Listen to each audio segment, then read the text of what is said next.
বাড়িতে থাকতে পারবো না। আচ্ছা বন্ধু, তাহলে তাড়াতাড়ি তুমি আমার ঘটকের সাথে বিয়ের কথা কয়ে তাড়াতাড়ি বিয়েটা জোড়া দাও। এ বন্ধু থাকে কোথায়? তোমাকে তো দেখাই যায় না। বন্ধু থাকি মনে করো যে উল্লোপাড়া, কালকে আইছি কাজ মাস করি তো দেখা সাক্ষাৎ হয় না, তো তাই আজ দেখা সাক্ষাৎ হলো। তো কেমন আছো বন্ধু? আলহামদুলিল্লাহ। তো চায়ের দোকানে করে কি আলোচনা করে? শুনলাম তুমি নাকি বাড়ি থেকে ভাত বাজিলে যাও কামের লাগে, আর পরে নাকি কামের সাইড থেকে পলা চলে আসো। আরো শুনলাম ওই ভাত নাকি আমার ঘাসের বুড়ি খায় চলে আসো।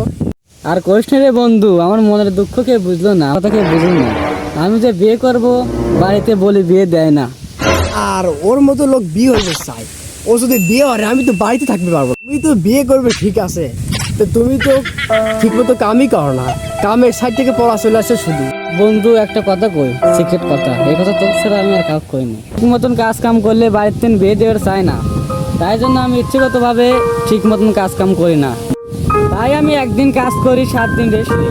তুমি তো বিয়ে করবে ঠিক আছে, তো আমার সাথে একটা ঘটকের ভালো সম্পর্ক আছে, তুমি যদি কও আমি ঘটকের সাথে কথা বলে তোমার বিয়ে ঠিক করে দিতে পারি। আচ্ছা বন্ধু, তাহলে তাড়াতাড়ি তুমি আমার ঘটকের সাথে বিয়ের কথা কয়ে তাড়াতাড়ি বিয়েটা জোড়া।